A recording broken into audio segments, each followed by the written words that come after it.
کسی سوال سے انکار نہیں کیا. جب بھی کسی نے ہم سے رجوع کیا، ہم سے بات کرنے کی کوشش کی، سوالات اٹھائے، تو ہم نے ایمانداری سے ان کا جواب دینے کی کوشش کی. اور جب کچھ کنسرن سامنے آئیں تو ان کی مزید وضاحت کے لیے مجھے بھیجا گیا، اور الحمدللہ میں گیا. میں نے ان سے مزید وضاحتیں طلب کی جو کہ زبانی نہیں ہے، وہ لکھی ہوئی ہیں، اور آج وہ بل کا حصہ بن چکی ہیں. میں سمجھتا ہوں کہ ایسا کرنے سے ہمارا فائدہ ہوا ہے، کوئی نقصان نہیں ہوا. لیکن بل کا حصہ بننے کے لیے تو یہ ضروری ہے کہ کانگریس اس کو پاس کرے. اب جو ایک ایکسپلینیٹری نوٹ ان 2 سینیٹرز یا کانگریس مین نے لگایا ہے، تو جو لیگل ایکسپرٹس ہیں وہ یہ کہتے ہیں کہ اس کی کوئی لیگل حیثیت اس لیے نہیں ہے کہ اس کو پوری کانگریس نے پاس نہیں کیا. یقیناً اس کی ایک ایکسپلینیٹری رول ہوگا، لیکن وہ لیگلی بائنڈنگ نہیں ہے. نہیں، اس کو ایگزامن کیا گیا ہے، اور یہ دونوں حضرات جنہوں نے سائن کیا ہے، انہوں نے اپنی کمیٹیز کو، اور یہ دونوں حضرات اپنی کمیٹیز کے چیئرمین ہیں. یہ وہ کمیٹیز ہیں جنہوں نے اس بل کی نوک پلٹ درست کی تھی، اور اس بل کو سٹیئر کرنے میں ان کا کلیدی کردار تھا، چاہے وہ ہاؤس کی کمیٹی ہے یا سینٹ کی کمیٹی ہے. اور انہوں نے آپس میں مشاورت کر کے اور اپنا انٹینٹ اور پرپز آف دا بل جو ہے اس کو بیان کیا ہے. اور میں سمجھتا ہوں کہ اس کے کرنے سے جو بھی وسوسے تھے وہ دور ہوئے ہیں. رائٹ. اس کے علاوہ جو میں چاہوں گا اس پہ ہم بات کریں گے کہ جو آپ کا وزٹ تھا امریکہ کا، اس میں فرینڈز آف پاکستان کی بھی میٹنگ ہوئی تھی. مبصرین یہ کہہ رہے ہیں کہ فرینڈز آف پاکستان میں جو بھی کمٹمنٹس کی گئی تھی ان میں سے کچھ بھی ٹرانسلیٹ نہیں ہوا ان ریئل ٹرمز، یعنی پیسے کچھ ملے نہیں آپ کو. یہ کیری لوگر بل تو فرینڈز آف پاکستان کا حصہ نہیں ہے، it is a bill that was there before. تو کیا فرینڈز آف پاکستان کی جو آبجیکٹیوز تھے وہ آپ کیا کہیں گے کامیاب نہیں ہوئے؟ ڈپلومیٹکلی ہوئے ہوں گے، لیکن میں فائنینشیل ایسپیکٹ کی بات کر رہا ہوں. جی، میں یہ ایک اور وضاحت بھی کر دوں. یہ بھی ایک ابہام ہے کہ فرینڈز آف ڈیموکریٹک پاکستان کا جو ہم نے فورم بنایا ہے، it is not a forum جس سے کہ آپ نے وسائل اکٹھے کرنے ہیں. یہ ایک فورم ہے جو پاکستان کے لیے ڈپلومیٹک سپیس، ڈپلومیٹک سپورٹ اور پولیٹیکل سپورٹ حاصل کرنے کے لیے اور اپنا نقطہ نظر سمجھانے کے لیے بنایا گیا ہے. اور اس میں ہمیں کامیابی ہوئی ہے اس طرح کہ 24 ستمبر کو ٹوکیو میں جو آپ کی ڈونرز کانفرنس ہوئی تھی، اس میں جو کمٹمنٹس ہوئی تھی وہ کہاں گئی؟ میں عرض کرتا ہوں. جو ٹوکیو میں 2 اجلاس ہوئے تھے، ایک اجلاس ہوا تھا FODP کا اور ایک اجلاس ہوا تھا ڈونرز کانفرنس کا. جو پلیجز ہوئے تھے وہ ڈونرز کانفرنس میں تھے جو $5.6 بلین کے پلیجز تھے. وہ فرینڈز آف ڈیموکریٹک پاکستان کے فورم پر نہیں تھے، وہ ڈونرز کے فورم پر تھے. اور اب آپ دیکھیں کہ جو ہمارا جو جوائنٹ اسٹیٹمنٹ آیا ہے ان نیو یارک، جو سمٹ میں آیا ہے، اس میں انہوں نے 2 چیزیں کی ہیں.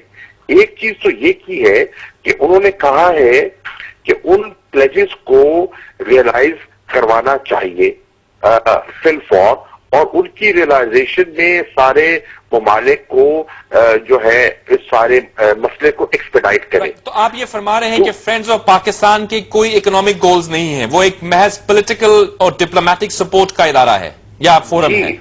بالکل. اور دوسرا آپ اس ڈاکومنٹ کو دیکھیں ملک صاحب، اس ڈاکومنٹ میں یہ بھی انہوں نے کہا ہے کہ پاکستان گورنمنٹ نے فیصلہ کیا ہے جو PDF فورم ہے، پاکستان ڈیولپمنٹ فورم، ہم اس کو ریوائیو کریں گے تاکہ جو ہمارے مالی معاملات ہیں ہم اس فورم پر اٹھائیں.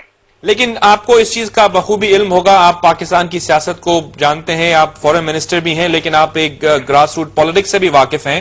جو پرسپشن تھی فرینڈز آف ڈیموکریٹک پاکستان کی شاہ محمود صاحب، وہ یہ تھی، بلکہ آپ کے کیبنٹ کولیگز کی طرف سے سٹیٹمنٹس میں آپ کو بتا سکتا ہوں جنہوں نے یہ کہا تھا کہ فرینڈز آف پاکستان ہمیں جو فنڈز دیں گے وہ ہمارے بجٹ کو سپورٹ کریں گے. تو اس سے یہ اندیہ ملتا تھا کہ فرینڈز آف پاکستان جو ہے وہ ایک فائنینشیل گول بھی رکھتا ہے، لیکن اب آپ یہ فرما رہے ہیں کہ وہ کوئی فائنینشیل گول نہیں ہے، وہ ایک ڈپلومیٹک اور سپورٹ کا ادارہ ہے.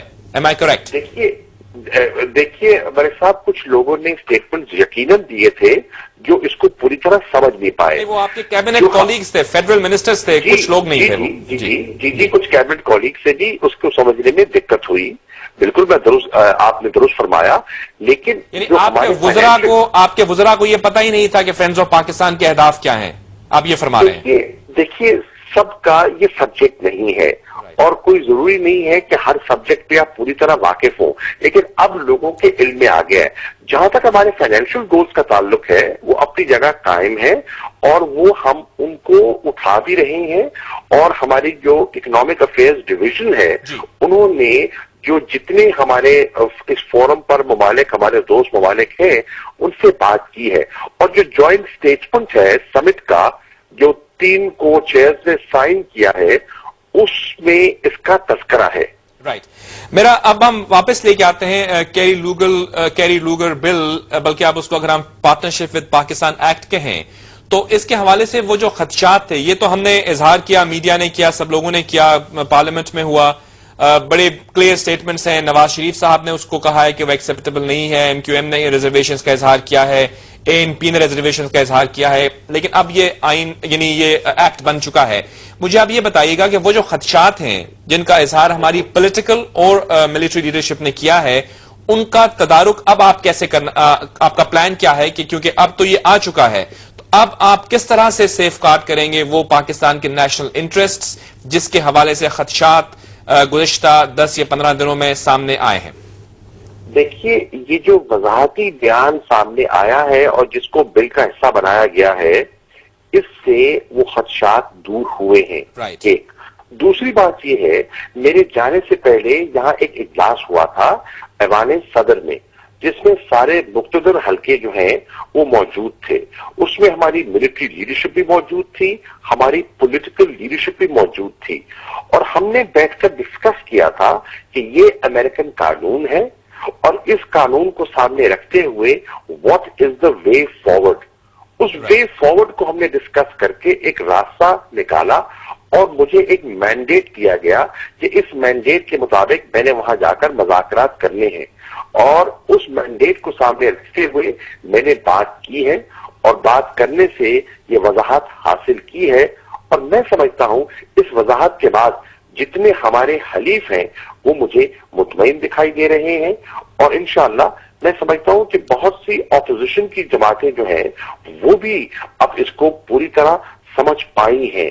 और मैंने तो कल अब ऐवान में भी कहा था और आज आपके प्रोग्राम से भी दरखास्त करूंगा कि हमें इस वक्त जो पाकिस्तान के चैलेंजेस हैं, चाहे वो इकोनॉमिक चैलेंजेस हों या वो सिक्योरिटी चैलेंजेस हों, उनको सामने रखते हुए पॉलिटिकल पॉइंट स्कोरिंग की बजाय नेशनल एजेंडा और नेशनल इंटरेस्ट को सामने रखकर आगे बढ़ना चाहिए। कम अज कम मैंने ऑपोजिशन के एतराजात को कंस्ट्रक्टिव क्रिटिसिज्म के तौर पे दिया है। ये एक तामीरी तनकीद है, और मैं समझता हूं जमहूरियत की खूबसूरती यही है कि आप मशावरत के जरिए इर्तकाई मनाजिल से गुजरते हैं और खूब से खूब तरक्की तलाश में रहते हैं। शाह महमूद साहब, मैं यहां पे आपको एक मिनट के लिए रोकूंगा, हम एक ब्रेक लेंगे और ब्रेक के बाद हम वापस हाजिर होंगे। हमारे साथ लाइन पर हैं पाकिस्तान के फॉरेन मिनिस्टर शाह महमूद कुरैशी साहब। जब हम वापस आएंगे तो हम उनसे पूछेंगे उन खदशात के हवाले से जो कि मीडिया में रिपोर्ट हुए हैं, जिसमें ब्लैक वाटर की प्रेजेंस या फिर जी वर्ल्ड की प्रेजेंस, और उसके हवाले से जो अमेरिकन कुछ यहाँ पे मुख्तलिफ मशकूक हालात में पाए गए हैं और एक्सपेंशन हो रही है अमेरिकन एम्बेसी की, इसके हवाले से बात करेंगे छोटी सी ब्रेक के बाद।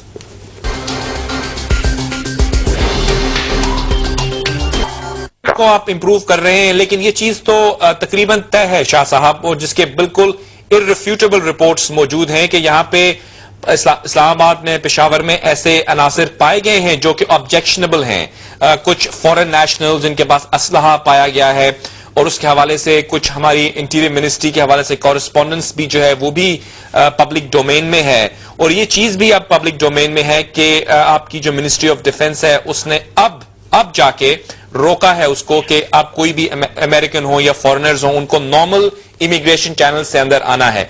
तो क्या पहले ऐसे आपके जो आप क्योंकि खुद एक मिनिस्टर हैं, आपके नॉलेज में है कि ऐसे कुछ अनासिर मौजूद हैं जो बगैर वीजा के मुल्क में आए हैं और असलाह कैरी करते हैं? मेरे इल्म में ऐसी बात जाती तौर पर नहीं है मलिक साहब, کیونکہ یہ میری منسٹری سے متعلقہ چیز نہیں ہے. آئی تھنک یہ